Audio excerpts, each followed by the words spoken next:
This is a big screen on a not very big phone, and this is an even bigger screen on a not much bigger phone. It's Galaxy S8. So the Samsung Galaxy S8 comes in two sizes, 5.8 inches and the S8 Plus, which is a 6.2 inch screen. What's new here is that they're super tall because they got rid of the bezels on the top and the bottom of the phone. And now the sides are still curved like they are on like the Galaxy S7 Edge.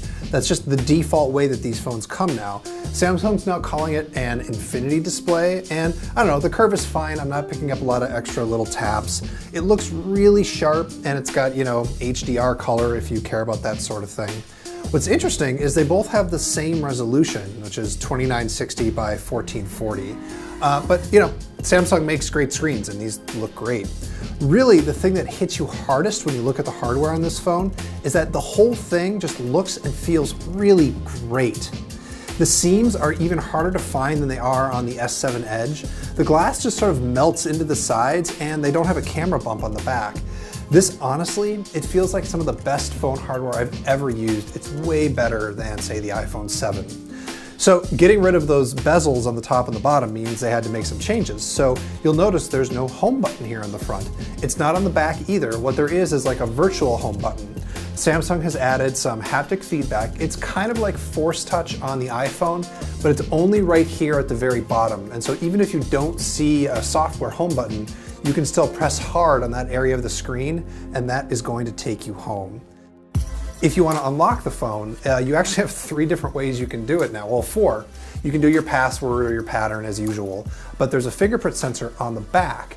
It is located right next to the camera, which is a little bit hard to reach and not great if you're left-handed. And it also means you're probably going to end up putting your finger on the camera sometimes, which could cause some smudges, so make sure you wipe it off before you take a picture. There's also iris scanning, which we saw on the Note 7 RIP, which is very secure. And then there's now face scanning. I don't think it's quite as secure as the iris scanning or the fingerprint sensor, but my God, is it fast. Like, look at how fast this thing unlocks. You blink and you miss it. You don't have to wait for it to scan your face at all. It just works. They're a little bit narrower than the Galaxy S7 and the S7 Edge, and they're just a little bit thicker, but not so much that you really notice it.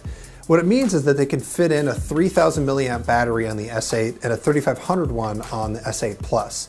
That's not exactly pushing the limit in terms of battery capacity, but I have to imagine that Samsung isn't really interested in pushing the limit in battery capacity right now after what happened with the Note 7. They also do all the stuff that you normally expect from a Samsung phone.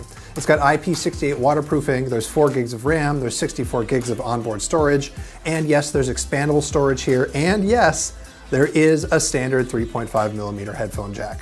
One thing that Samsung didn't change is the camera. On the back, it's still a 12 megapixel sensor, although Samsung says it has improved the image processing software.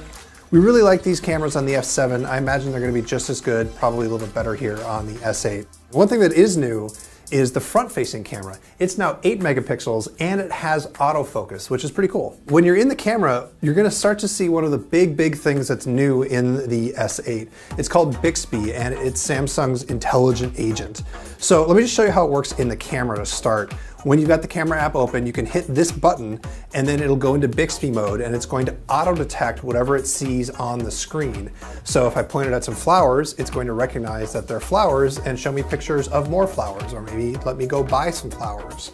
Or here I am pointing it at a watch, and although it wasn't able to figure out exactly what model of watch it was, it actually figured out it was a watch and showed me a bunch of pictures of other watches, or let me go to Amazon to buy a watch that looks like it, which is really impressive. But beyond AR stuff in the camera, what Bixby's really for is to sort of make it easier to use Samsung's own software.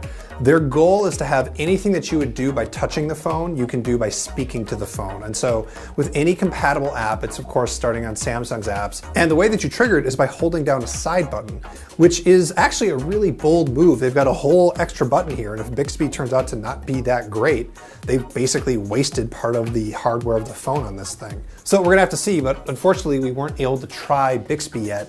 It is still, coming out when the phone comes out. They didn't have it here at the demo station. So pre-orders for the S8 and the S8 Plus begin on March 30th, and it goes on sale on April 21st.